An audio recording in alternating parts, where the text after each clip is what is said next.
Estamos iniciando mais um podcast, o Repertório, e esse podcast ele existe para mostrar quem são as mentoras internacionais que atuam no mundo.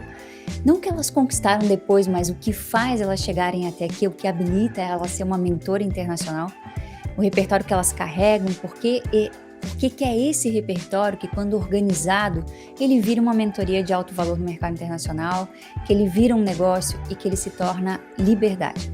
Eu sou Lara Titon e esse é o Repertório.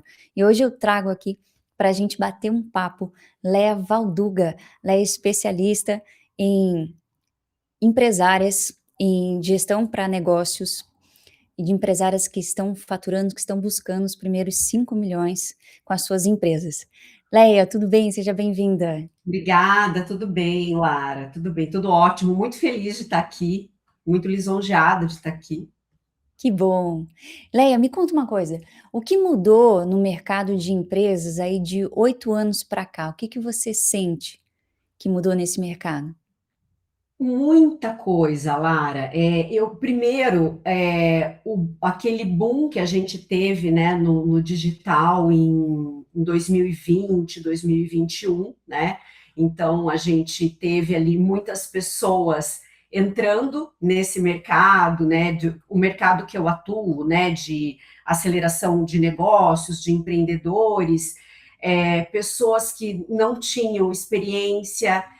Então vinham ali com uma promessa milagrosa, aí as pessoas iam entrando, empresas quebrando, empresas ficando em dificuldades, né? Eu mesma recebi vários clientes com esse perfil, né, de pessoas, consultores que deram conselhos completamente errados e a pessoa quase realmente quebrou o negócio.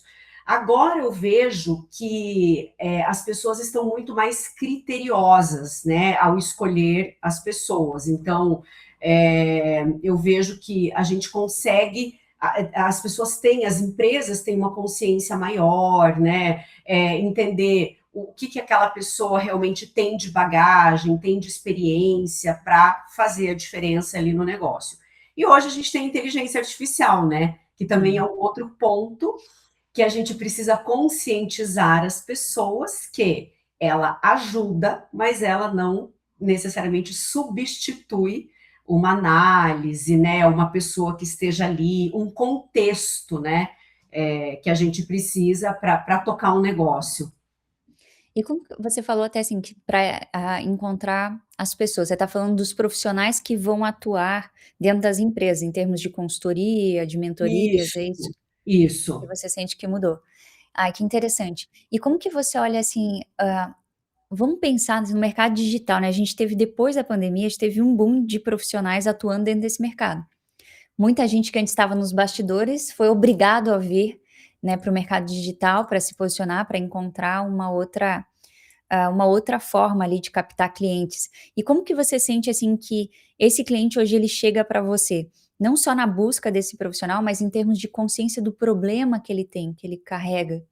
Você acha que ele está mais consciente, o teu cliente, ou você sente que precisa trabalhar mais nele? Como que você sente? Preciso, preciso. O cliente, ele sempre vem com uma dor que tem outras camadas por trás, né? Então, vamos supor, às vezes chega um cliente que fala assim, eu não tenho lucro, né? Preciso lucrar mais. Então, as pessoas automaticamente pensam, eu preciso vender mais, né? Só que não é. Aí, quando você entra no negócio, por isso que a análise, né, é muito importante, diagnóstico e tudo mais, você vê que o problema não vai ser resolvido com mais venda ou com aumento de preço, são várias outras camadas. Então, vamos supor, são custos invisíveis que a pessoa tem no mês a mês, dinheiro na mesa mesmo, né? Às vezes, assim, vou te dar um exemplo de uma cliente minha, né? Ela tinha uma funcionária que quando chegava tinha que substituir uma devolução ali, chegava um pedido para substituir de cliente, tinha devolução, ela simplesmente clonava a mesma nota, ou seja, ela tinha uma bitributação, né? Então, outras coisas, né? Por exemplo, contratações erradas, pessoas erradas na equipe, que daí isso já passa por liderança, já passa por outros processos, né? Então, não necessariamente a pessoa ela tem a dor, mas ela não tem a clareza do porquê aquilo acontece. E é nesse momento que a gente entra para realmente entender onde que dá para atuar e o que Uhum. precisa fazer. E você sente, assim, uma mudança brusca para você como profissional, do momento que quando o cliente chegava antes desse boom, agora que você pode usar a rede, por exemplo, para trazer mais consciência, para estar trabalhando, vamos supor, né, ligar essa chavinha de que: "Pô, será que não está vazando dinheiro em algum lugar aí dentro?" Como que você sentiu isso para você como profissional? Que baque isso teve? Para mim, eu vejo o seguinte: eu preciso ser uma pessoa mais generalista, no sentido assim, não que eu vá entender de tudo que acontece dentro do negócio, mas eu preciso ter, por exemplo, precisa fazer um processo de contratação, então eu tenho uma pessoa que pode fazer isso para você. Né? Então, eu vejo assim que a minha rede de contatos hoje precisa ser muito maior, muito melhor, é, a expertise como um todo, né? Porque se o problema da pessoa é uma equipe ruim e a gente precisa substituir, eu não sou a pessoa que vou fazer recrutamento e seleção. Então, eu preciso ter alguém, né? Eu não gosto de jogar na mão, né? Olha, se vira, né? Eu tenho, claro, a pessoa não é obrigada a seguir aquilo, né? Mas eu tenho que indicar. Eu tô com um problema, sei lá, de precificar, né? Então, tem a pessoa ali que, nesse caso, eu mesma ajudo, né? Mas então, assim, eu vejo que a gente precisa ter uma visão 360, mas não necessariamente você vai ser especialista em tudo, né? Porque não tem como. Mas ter essa solução para o cliente, sabe? Uhum. E tem um detalhe, né, Lara? Hoje as pessoas elas vêm com mais informação. Então, ela já chega para você com o diagnóstico e com a solução. Olha, o meu problema é esse, eu preciso disso. E aí, quando você enxerga que não é aquilo, né, e geralmente não é, então você tem que fazer todo um trabalho de tirar aquilo da cabeça dela, né, de reconscientização, né, e mostrar qual é exatamente o caminho. Uhum. E como que você sente, assim, a chegada da IA para dentro do seu negócio hoje como profissional? Olha, para mim, dentro do meu negócio, nossa, me ajuda muito a aumentar a minha produtividade, né? A otimizar o meu tempo, apoio, né, para desenvolver várias coisas, né? Automações, templates, coisas assim que eu posso delegar para IA e depois refinar, né? Uhum. Mesmo análises, né? Que ela já dá ali faz aquele grosso para depois eu refinar, né? Mas para mim, assim, veio para ficar. E como que você está sentindo as empresas hoje com o reflexo disso? Muito perdidas. Eu estava agora, inclusive, falando antes da gente começar, eu estava falando com uma. Ela é COO de um grande player, né, daqui do Brasil, da área do marketing digital, e ela estava falando bem isso, né, que assim, hoje todo mundo quer trocar as pessoas por IA, e não é isso, né? Então, isso é um grande ponto que a gente precisa cuidar, porque a IA ela não veio para substituir pessoas, ela veio para apoiar as pessoas. Então, o que provavelmente dá para fazer? Você tendo inteligência artificial no teu negócio, onde dá para colocar, de repente ali, quando você tinha duas pessoas para fazer aqueles processos, você pode ter uma, né? Ou não precisar contratar uma terceira pessoa quando você agrega um novo processo na tua empresa, mas ela não substitui, né? E existem processos que são muito sensíveis e que você não consegue usar a IA em quase nenhuma camada, né? Por exemplo, processo financeiro, não tem como. né? São poucas as coisas do financeiro que você consegue usar a inteligência artificial. Então, quem fala para mim, eu vou fazer análise de fluxo de caixa no chat GPT, já me dá, assim, sabe, 3 tipos de ciricutico, porque não é esse o caminho. O que, que a inteligência artificial faz? Ela faz aquele primeiro olhar. A refinada tem que ser com o humano, né? Hum. Então, hoje, a gente tem que também trabalhar isso na cabeça do empresário, porque eu estou vendo que muitas empresas vão perder pessoas boas, achando que a inteligência artificial vai fazer o trabalho delas. E tem um outro detalhe: a inteligência artificial não é de graça. Né? Uhum. Então, esses dias eu estava num grupo que eu faço parte, a gente estava falando sobre isso, né? Até uma pessoa mostrou lá que, dependendo do nível que você usa, custa mais caro do que uma pessoa. Então, Claro que também vai suavizar questões que você trabalha muito, né, mas no lidar com o ser humano, que é o mais desafiante, que eu vejo, assim, essa chegada até aqui da IA traz muito o nosso desafio relacional, né. O sim, quanto nós nos sentimos desafiados a lidar uns com os outros, com as nossas diferenças é, e tudo mais, né. E eu acho que esse é um ponto fundamental, vai fazer com que a gente vai ter esse vazio, esse desencontro, e depois nós teremos que reaprender as soft skills, né, que são exatamente. baseadas no relacionamento. E é interessante que eu estava ouvindo esses dias, estava lendo sobre isso, que as escolas já estão focando muito mais em desenvolver as crianças em soft skills do que estudar o que nós estudávamos lá atrás, porque isso é o futuro, né, é isso que Sim, vai ser necessário lá na frente, né, é, e que vem muito pertinente que você vem trabalhando até agora, né, com essa parte relacional também, né. exatamente, porque o que que acontece? Existem várias pesquisas, né, mas a pesquisa mais conhecida é da Michael Page, que fala que 90% das pessoas são contratadas pelas suas habilidades técnicas e 90% das pessoas são demitidas pela falta de habilidades comportamentais. Uhum. Então, e tem uma outra pesquisa da Leadership com 20 mil empresas. É uma pesquisa até acho que do ano passado ou de 2024, que traz os mesmos dados. É assim, o mesmo percentual. Por quê?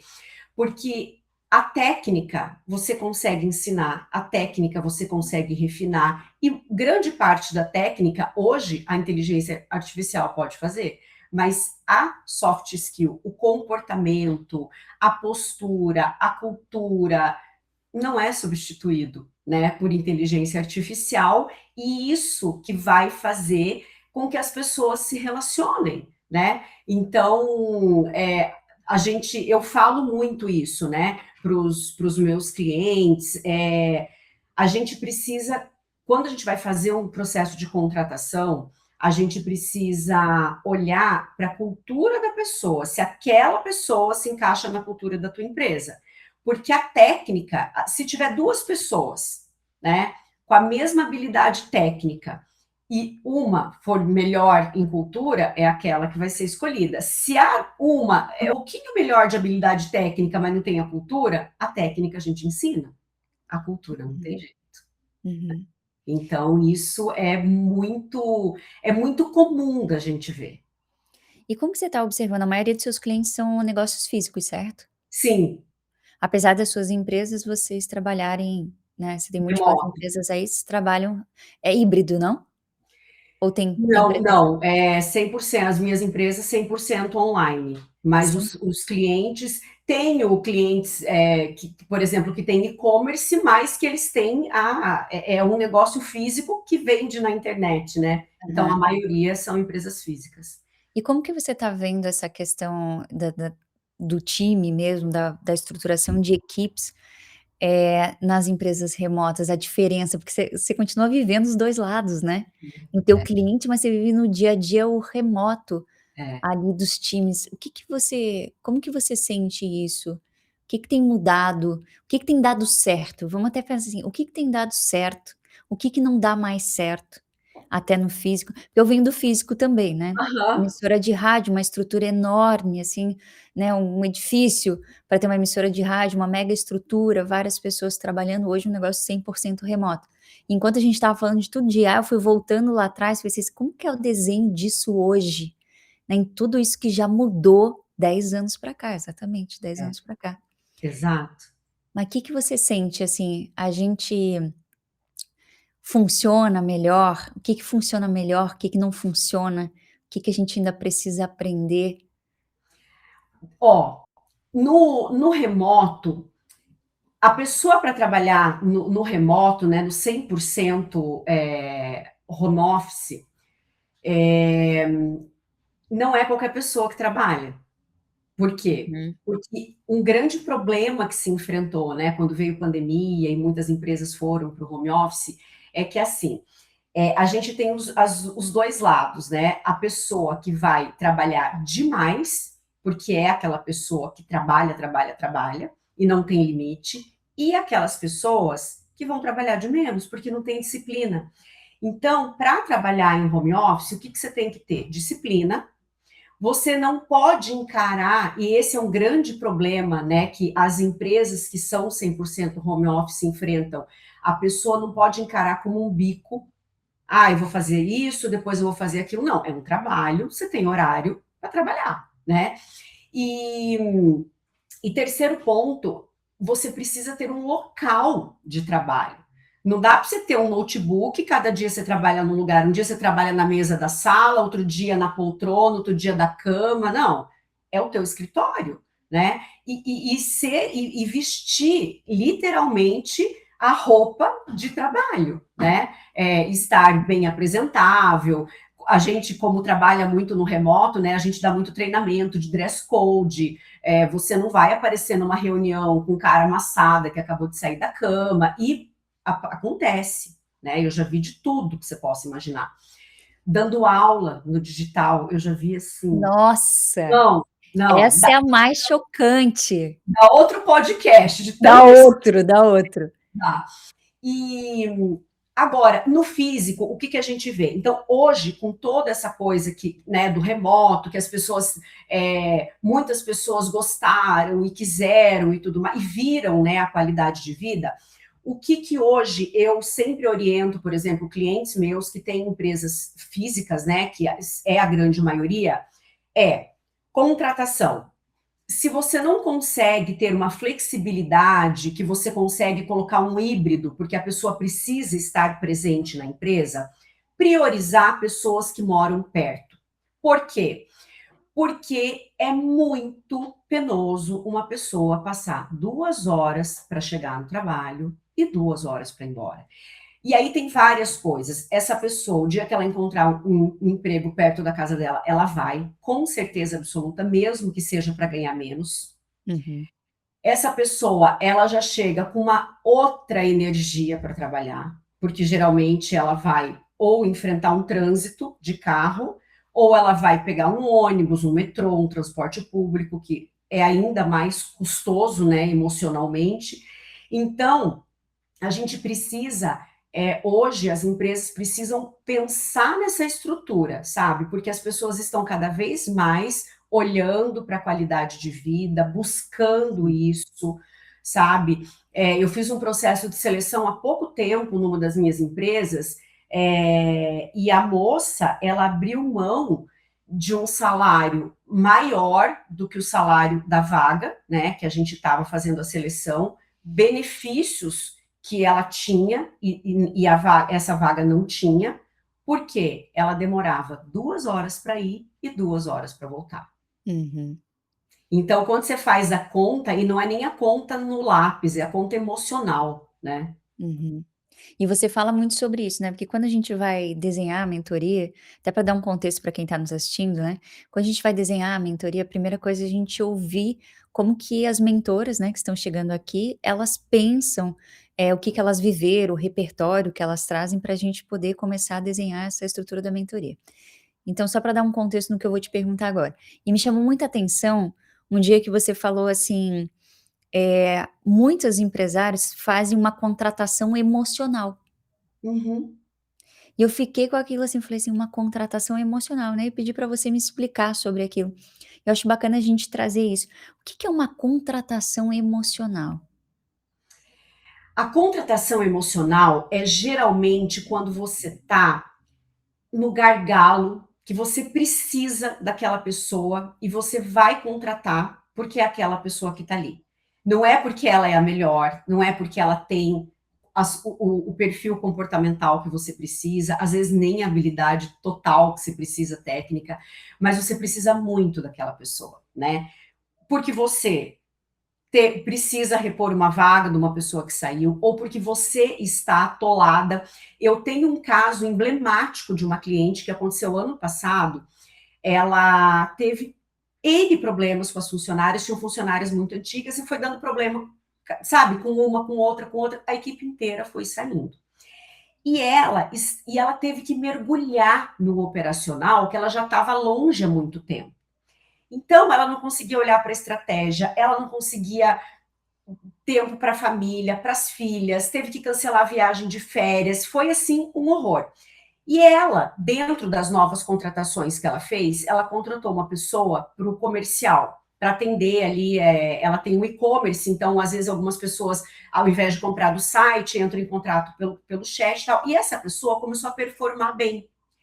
O que ela fez? E que é o grande erro de muitas pessoas, que também acaba sendo uma contratação emocional.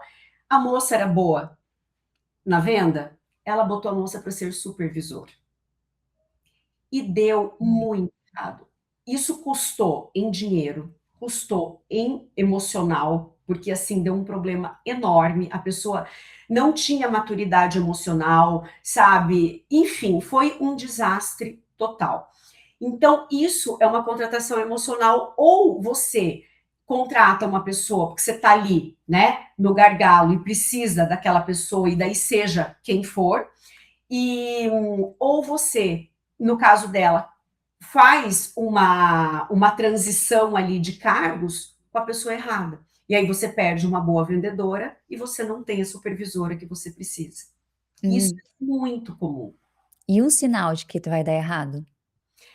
Olha, geralmente é esse ponto do desespero, sabe? Por quê? Porque a pessoa não tem aquele, ela não enxerga que é muito melhor você ter um tempo a mais para fazer um bom processo de contratação do que você colocar qualquer um. Então, o que a gente percebe, né? É o desespero, né? Então, por exemplo, você tem duas ali, duas funcionárias, uma sai, uma fica sobrecarregada. Aí você quer repor rapidinho. Esse repor rapidinho, esse pressionar quem está fazendo o processo de contratação, esse é o sinal que vai dar errado.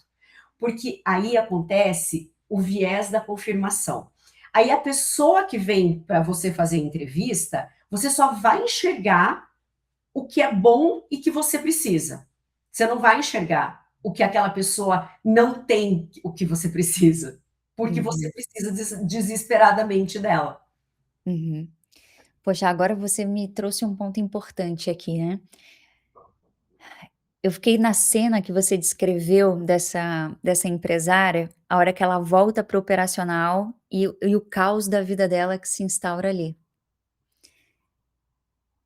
Como que uma mulher lida com isso? Qual que é a diferença de uma forma que uma mulher lida com isso, que um homem lida com esse momento? Muito diferente, muito, porque a mulher ela já é mais emocional, então já começa por aí, né? Homem ele tem um lado racional maior do que a gente e ponto, não adianta, é assim da formação das pessoas, né? Não tem jeito, homem nasceu assim, mulher nasceu assado.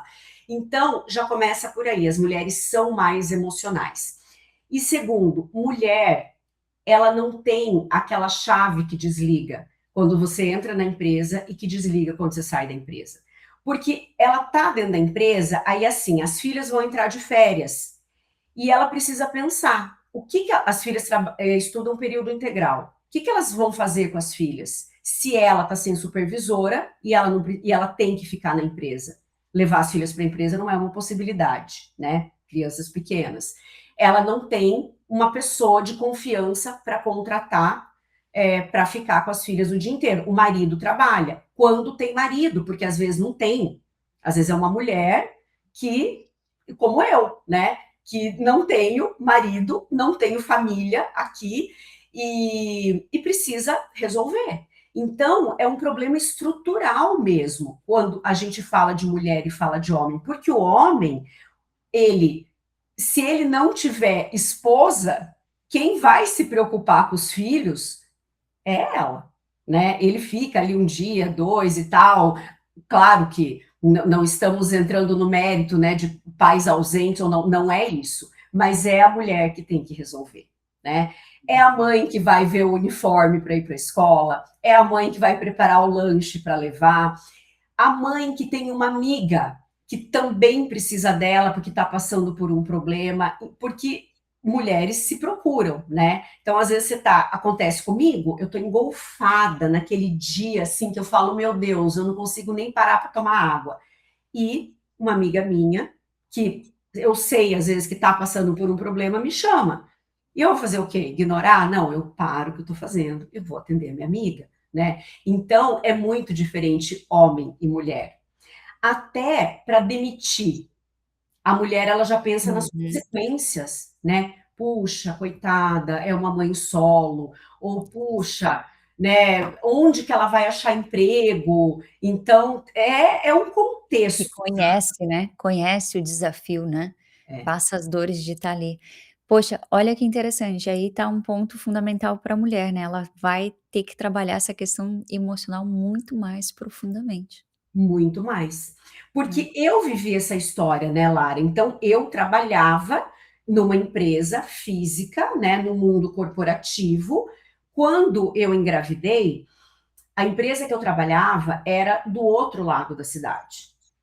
E eu Uhum. gostava de trabalhar lá, eu tinha um cargo bacana, eu era gerente financeira, era uma empresa bem do jeito que eu gosto, pessoas empreendedoras, um ambiente acolhedor, maravilhosa. Mas eu não tinha uma rede de apoio. Eu não tenho família aqui em Curitiba, né, onde eu moro. Eu não tinha uma pessoa de confiança para deixar o meu filho. E o meu marido saía 7 horas da manhã e voltava 7 horas da noite, né? Então, o que que eu fiz? Eu parei de trabalhar. E aí eu fiquei 7 anos sem trabalhar, né?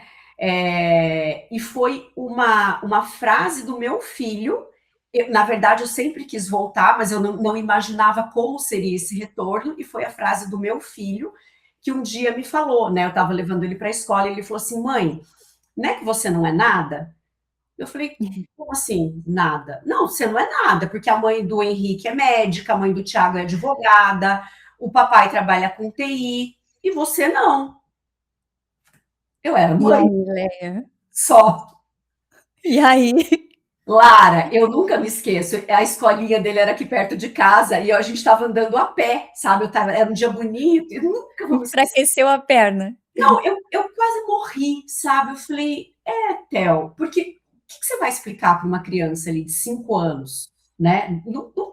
Eu parei a minha vida por você. Não, não foi. Foi escolha minha, né? E não me arrependo, foi maravilhoso. Eu tinha essa possibilidade que muitas mulheres não têm, né?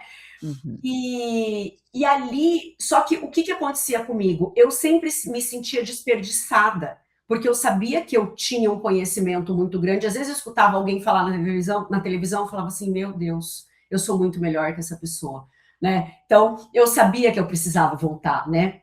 Uhum. Aí eu voltei do jeito que realmente cabia na minha vida, no remoto, né, no digital, atendendo o meu filho, né, e tô assim até hoje. Então, esses dias até eu vi assim alguém postou no Instagram, alguém que eu sigo postou assim, você trocaria um salário de 8 mil remoto, né, para trabalhar home office, por um de 15 mil presencial. Aí eu fui ler os comentários das pessoas, né? A maioria não troca. Olha só. É, Olha só que interessante, né, como a mudança de mentalidade. Eu acho que um pós-pandemia foi um foi, pandemia, né, não só um pós, mas ali um efeito pandemia foi decisor foi. nessa claro, a gente já vem há muito tempo disseminando, né, a o autoconhecimento, né, teve toda aquela época, assim, em que as empresas eram muito duras, e aí teve várias fases de burnout, e aí as empresas tinham que começar a trazer felicidade para dentro do trabalho. Então várias coisas, assim, mas eu acredito que Muito. ali a questão da pandemia, a gente muito diante da finitude da vida, né, É, leva a ficar no: "Poxa, e agora, né, eu preciso é. ser um pouco mais consciente com esse processo". E eu sinto que a gente está aprendendo, a gente nem tem ferramentas para isso agora. Nós Não. estávamos até falando de uma empresa aqui que nós contratamos recentemente, para uma das nossas empresas aqui no exterior, e a André virou para mim e falou assim: "Nossa, não é possível, só pode ser algum comportamento digital, porque demora para responder, eu acho que eles acham que eles só precisam trabalhar 2 vezes na semana, sendo que a gente tem um contrato, que a gente acertou isso e ninguém responde, e leva dias para dar uma resposta de algo que a gente precisa, É. né, que a gente estava contando de uma outra forma". E aí eu fiquei realmente pensando aqui, eu falei assim: "Será que isso é um comportamento do digital, né, que foi Olha, trazido?" você sabe, Lara, que quando, hoje, né, todos os canais que a gente tem de comunicação, né, as redes sociais, tanto o WhatsApp, Instagram, tudo, trouxe uma urgência de qualificação. E nem todas as empresas elas estão olhando ainda para isso, sabe? Eu falo muito sobre isso, eu inclusive até dou treinamento sobre isso, sobre como você precisa realmente, se você tem um canal de comunicação, você tem que estar presente nele. E esse ainda é um grande erro das empresas, porque a empresa física, até hoje tem um termo novo, que é o physical. Não existe mais empresa física. Ela também tem que estar no digital. Ela tem que estar numa rede social. No Instagram, no TikTok, no YouTube. Não adianta. Tem que estar, né? Claro, vai depender muito ali do modelo de negócio, né? Mas um comércio, né? Vamos pensar um comércio de varejo de roupa assim, fast fashion.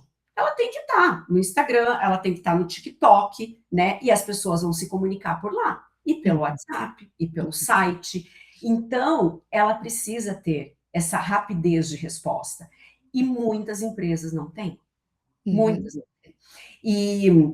E falando ali, né, sobre essa questão do que trouxe essa consciência, né, a pandemia, então hoje também a gente vê muito esse movimento, né, wellness, porque as pessoas elas realmente estão buscando mais qualidade de vida, porque a gente chegou naquele pico mesmo, né, de burnout, trabalho, trabalho, produz, produz, produz, e aquela história de que, ai, trabalha enquanto os outros estão dormindo. Não existe isso, né?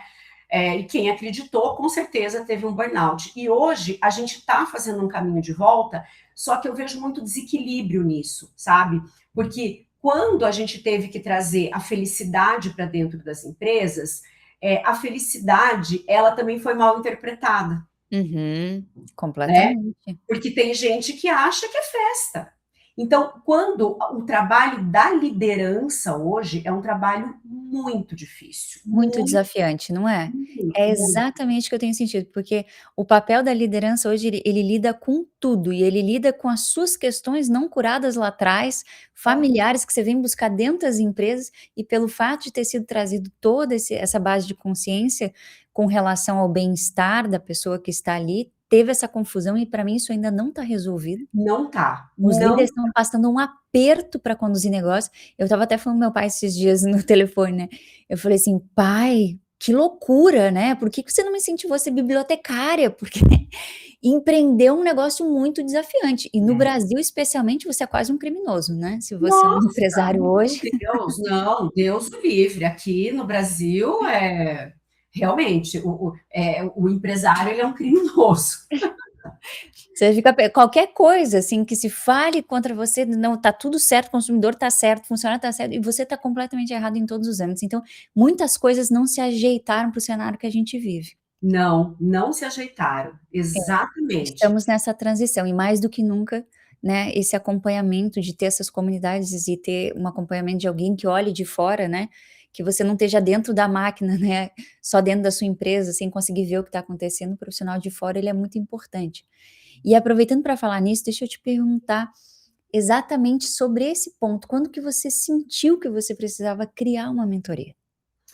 Quando eu nas empresas que eu atuo, o que que eu via, né? Primeiro comigo, né? A síndrome da impostora, aquela pessoa que não sabe se posicionar, que tem medo de dizer não, daí se sobrecarrega, que tem medo de pedir alguma coisa para o seu colaborador, porque, ai, o que que ele vai pensar? Por que que eu não estou fazendo isso? Sabe? Eu vivi na pele tudo que eu ensino, né? Então começou comigo, né? Eu entrei quando eu voltei, né?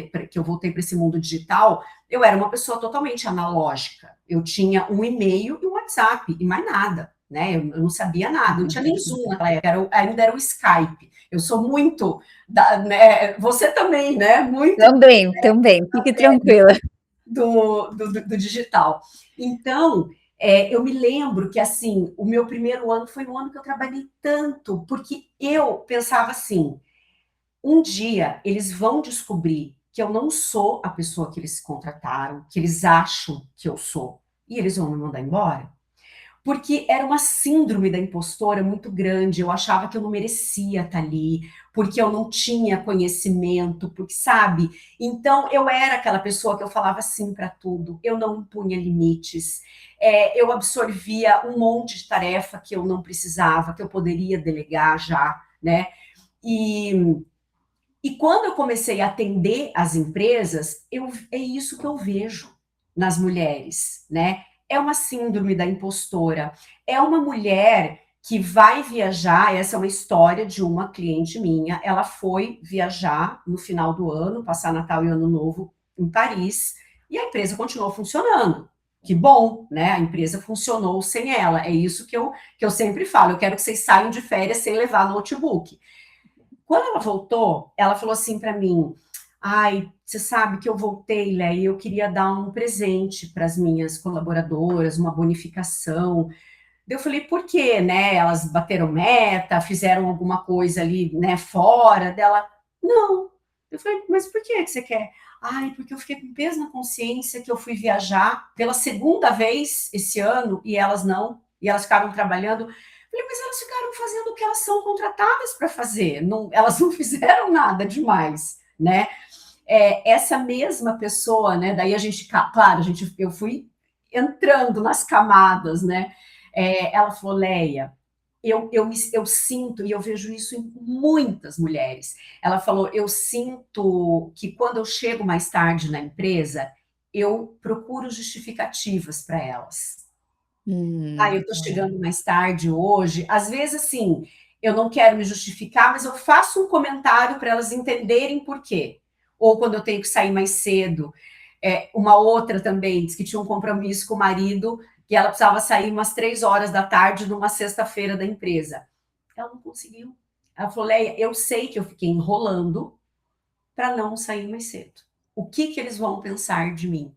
Né? Então, eu comecei a ver isso muito nas mulheres, né? Essa sobrecarga, porque não quer delegar por N motivos. Porque ela acha que faz melhor do que todo mundo. Dois, porque ela se sente culpada por delegar a tarefa, né? Às vezes ela já delega, mas ela delega do jeito errado. Daí a tarefa volta para ela, vai e volta, ela fala, não, deixa que eu faço, né? Segundo, a síndrome da impostora, que ela já conquistou muito na vida, mas ela ainda acha que está devendo alguma coisa para alguém. Uhum. O problema de validação, muito grande.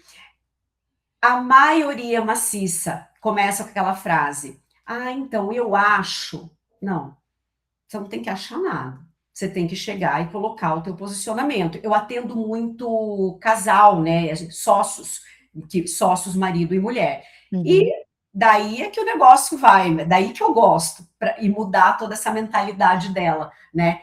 Porque muitas vezes ela tem dificuldade de se posicionar, né? Então, é todo um trabalho que a gente precisa fazer antes de você olhar para a técnica, né? Eu não sei ter conversas difíceis. Você tem que fazer todo um trabalho emocional com a mulher para depois você ensinar a técnica. Porque não adianta você chegar e falar assim, olha, quando o teu funcionário fizer uma coisa que não foi combinado, você vai falar, fulano, aconteceu isso, nós temos aconteceu X, temos o problema Y e vamos resolver com Z. Essa frase é linda, só que se você não consegue, por conta de posicionamento, de síndrome da impostora, você não vai falar essa frase. Ou você vai falar assim, ai, fulano, eu acho. Sabe, você vê a pessoa se encolhendo. Sim, sim. E é desafiante. Eu me lembro de uma cena no rádio que eu tive que encarar um cliente difícil. E ele tinha se passado com um dos nossos funcionários, assim, tinha sido extremamente grosseiro e sem nenhum motivo aparente. E eu lembro que eu tinha que sustentar aquilo, que eu ia demitir aquele cliente. E eu fui diante dele e tal, falei com ele, uma postura, eu treinei aquilo antes, fui conversar com Aham. ele forte. Eu saí de lá, quando ele saiu de dentro da sala, eu entrei no banheiro e eu chorei tanto, tanto, tanto, porque parecia, assim, que eu precisava soltar um pouco daquela Sim. armadura, sabe, daquela roupa que eu vesti para poder encarar aquela situação, e foi extremamente difícil. Mas também nós mulheres trazemos isso, né, aquela coisa muito leoa de defender É. o sua, eh, a sua Prole. é, de defender o seu time. Mas e deixa eu te perguntar uma coisa, aí você falou sobre quando foi esse momento que você começou a pensar na sua mentoria, e para mim foi muito parecido, assim, foi um movimento de ver no outro. Eu não comecei falando de mentorias, lá atrás não era isso, eu falava de gestão de negócios, né, vinha do mundo offline também, minhas mentorias é sobre isso. E eu sentia naquele momento exatamente isso, assim, eu via as coisas, eu sabia que existia uma outra forma e eu queria ajudar. Mas para mim foi muito desafiante entender como que isso ia se organizar, como que isso ia se traduzir, né. E eu passei alguns anos nessa batalha de tentar encontrar. Então meu maior desafio ali no início foi entender como que eu ia fazer as pessoas quererem aquilo, porque eu sabia que elas precisavam, mas eu não sabia como que eu fazia para elas quererem aquilo. Qual que foi seu maior desafio depois de falar assim: "Eu quero criar minha mentoria"? Foi justamente conseguir entender como que eu ia estruturar, sabe. Eu fiquei anos, anos, anos e anos, assim, que eu sabia que eu precisava, sabe, botar isso para fora, ajudar as pessoas. Eu escutava muito, né: "Ai, eu me inspiro muito em você. Ai, você é inspiradora. Ai, não sei o quê". E aí foram 2 coisas que me levaram a falar: "Não, agora tem que acontecer". Uma foi que eu me dei conta que os clientes que eu atendo, eu já fazia esse trabalho com as mulheres. Eu já fazia tudo isso, só que num outro contexto, né? Olhando mais ali para a parte financeira e tudo mais, e processos e tudo. E o segundo foi, eu comecei a fazer um curso, um curso da internet mesmo, de branding pessoal. E ali tinha um formulário que elas sugeriam para você mandar para pessoas que você considerasse a opinião, pessoas assim que a opinião fosse fazer diferença na tua vida. E eu, como falo para mulheres, né, gosto de me comunicar com mulheres, é, eu falei, vou mandar para mulheres que eu admiro. E era assim, não mandar nem para parente, nem para amigos próximos. E as devolutivas que eu recebi, eu falei, gente, se eu não colocar isso para funcionar agora, eu sou Uhum. muito tonta, né? Porque juntou, sabe, as duas coisas ao mesmo tempo. Eu falei, O não, que você tem sentia hora. com o que as pessoas viam. Exato. Só que aí eu não sabia por onde começar. Eu não tinha a mínima ideia, sabe? Eu não sabia como pensar num cliente, como pensar num produto, o preço. Claro que o preço, o primeiro que imaginei, é um preço tão ridículo que assim, né? Tipo, né? Não, não, né? Por Não quê? faz Porque sentido com a minha hora, né. não faz, né? E foi quando a gente se conheceu, né? Que eu vi um story teu e do Renner e Chanel e eu cliquei Chanel. Só que o que eu pensei, né? Que eu tinha já que ter um resultado, né? Eu tinha que ter uma coisa estruturada para depois começar no internacional. E quando a gente conversou, era justamente ao contrário, né? Porque daí você, acho que me perguntou alguma coisa, eu falei assim, não, não é o meu momento, eu ainda estou no processo de estruturação dela. Daí você falou, né? Não, é exatamente esse o momento, né? A gente vai estruturar. E daí foi com a mentoria que eu consegui enxergar tudo isso. E também, Lara, o meu valor, sabe? Que eu consegui realmente enxergar com a nossa mentoria, porque eu vi que o que eu tenho para entregar, né, e o que o mercado precisa é muito maior do que eu pensava em cobrar no início, né? Então, assim, quando eu pensava no número que eu tenho hoje, ele já saía da minha cabeça, porque é a síndrome da impostora, né? Eu já pensava, não, não, né? Não, nesse momento não. E sim, né? E foi. Como foi depois da primeira venda? Ai, uma delícia, né? Porque daí a primeira venda ela traz para você a certeza de que aquele é o teu caminho, que você, lógico, a gente sempre tem adaptações e Sim. vai ter para a vida inteira, porque é orgânico, né? E pessoas são diferentes, e depois você vai começando a criar outros produtos, né? Porque você começa a enxergar outras necessidades em outros públicos, né?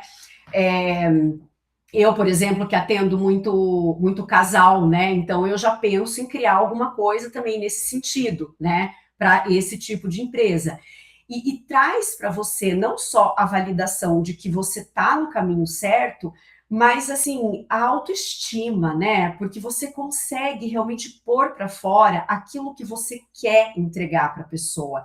E você vê a evolução, meu Deus, é sensacional. Sensacional. Você A sabe minha uma coisa que primeira é muito satisfatório. A minha primeira cliente, no aniversário dela esse ano, ela me mandou, eu mandei parabéns, e ela me mandou um áudio, coisa mais linda, chorando e agradecendo, por quê? Porque foi a primeira vez que ela conseguiu não ir para a empresa no aniversário dela, ai, curtir que o lindo. dia dela, e ela falou, ó, me arrepia de falar, ela falou assim, ela falou assim, Leia, eu tô até recebendo as mensagens de parabéns de uma forma diferente que eu recebia antes, porque Olha, quando eu recebia, olha só, ela me falando, quando eu recebia, eu sempre achava assim, ai, mas será? Será que essa pessoa pensa isso mesmo de mim? Ah, eu não sou tudo isso. E esse ano não. Com todo o trabalho, né, que a gente veio fazendo de autoestima, de autoconhecimento, de autoconfiança, ela recebeu diferente as mensagens de parabéns e ela falou: adivinha para onde que eu estou indo agora? Para um spa. Porque eu, todo o lugar do mundo que eu tiver no dia do meu aniversário, eu vou para um spa. Para fazer uma massagem que seja de 1 hora, mas eu vou. E eu tinha contado isso para ela, né? E ela estava indo para um spa, sabe? E depois me contou que foi um dia muito especial. Então, quando você vê que você entrega essa transformação para as pessoas, é assim, sensacional. eu falo, a primeira venda muda tudo, né. Muda tudo, Por muda isso que tudo. dentro da mentoria a gente sempre fala assim: "Vai para a primeira venda", eu sei que você tem dúvidas no meio do caminho, vai surgindo, né.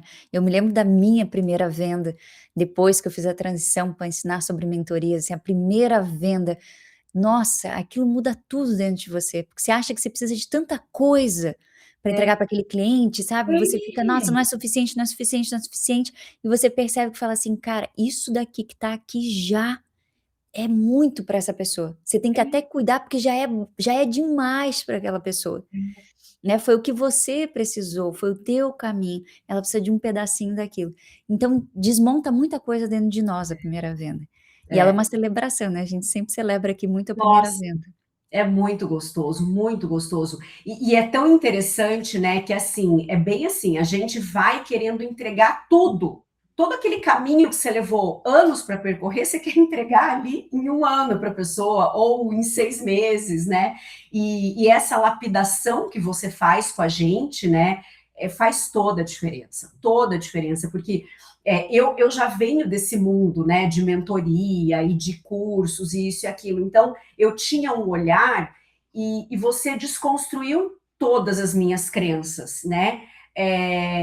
E deu certo. E claro, eu acho que uma coisa muito importante é a gente acreditar, né? Então, assim, eu acreditei porque você tem um modelo validado, porque você tem conhecimento. E é tão engraçado porque quando a gente faz as sessões de mentoria, né? Às vezes você fala uma frase que a gente fala, meu Deus, tipo, é por isso que eu estou aqui, né? Porque aquela frase faz toda a diferença, né? E você disse uma vez uma coisa que, para mim, é o que resume um processo de mentoria. A gente entrega na mentoria contexto. É você estar numa comunidade com outras pessoas que estão passando pela mesma situação que você, num grau maior ou menor, mas está todo mundo no mesmo barco, né? E a bagagem, né? Por quê? Porque você passou por isso, né? Uhum. Como eu passei por tudo isso que eu mostro hoje. E é possível. Então, hoje eu sou uma pessoa extremamente bem-sucedida, eu tenho uma qualidade de vida maravilhosa, eu viajo, eu sou sozinha, né? Sou viúva, então eu não tenho rede de apoio e a minha vida funciona. Por quê? Porque eu organizei, porque eu equilibrei. Então, é possível. 3 empresas. 3 empresas. Três empresas. Então, e tenho qualidade de vida. Vou treinar todos os dias da minha vida. Agora, no feriado, viajei com amigas para o Chile. Em setembro, vou fazer uma outra viagem, sabe?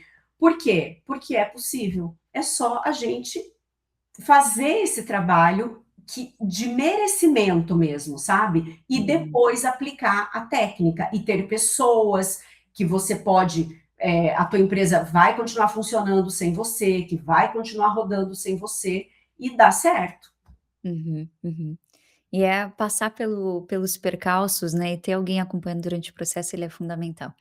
É Faz isso, toda a eu acho que é diferença. a base de tudo, é te tirar de dentro, é aquela história, né, a gente não vê o rótulo de dentro da garrafa, né. Então, quando a gente está de fora, e ainda mais o mentor é tão gostoso, porque o mentor, ele além de ter passado aquele processo que você está passando, ele continua passando.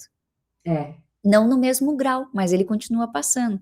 Então, muitas vezes eu trago para vocês, falo assim: "Gente, ó, infelizmente isso aqui não vai passar". Você vai acomodar na tua vida esses medos, né. Você vai acomodar essas decepções que surgem quando não sai do jeito que você esperava. Você vai aprendendo a lidar um pouquinho melhor, mas o é, grau vai aumentando e ela continua ali, né.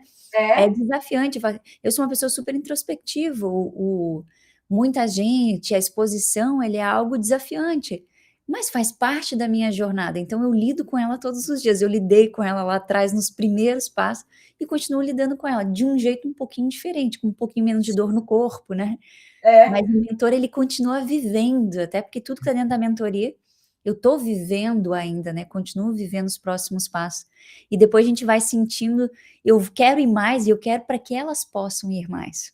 exato. Muitas vezes você já nem escolhe mais só por você, mas você escolhe pela aquela missão que você está envolvido. Você É, fala assim: "Poxa, eu vou deixar de testar isso daqui? Pô, isso aqui vai ser muito legal para elas lá na frente. Se eu desvendar esse caminho, todas elas podem vir fazer". é, Então você já faz exato. dentro do piloto da missão já. Já E sabe que é tão engraçado esse negócio da missão que você se pega, sabe, mentorando pessoas que nem tem nada a ver, né? Eu tenho uma moça assim que eu conheci, que hoje até se tornou minha amiga, que ela reúne mulheres num grupo de vinho e tal, e eu descobri que ela não monetiza aquilo.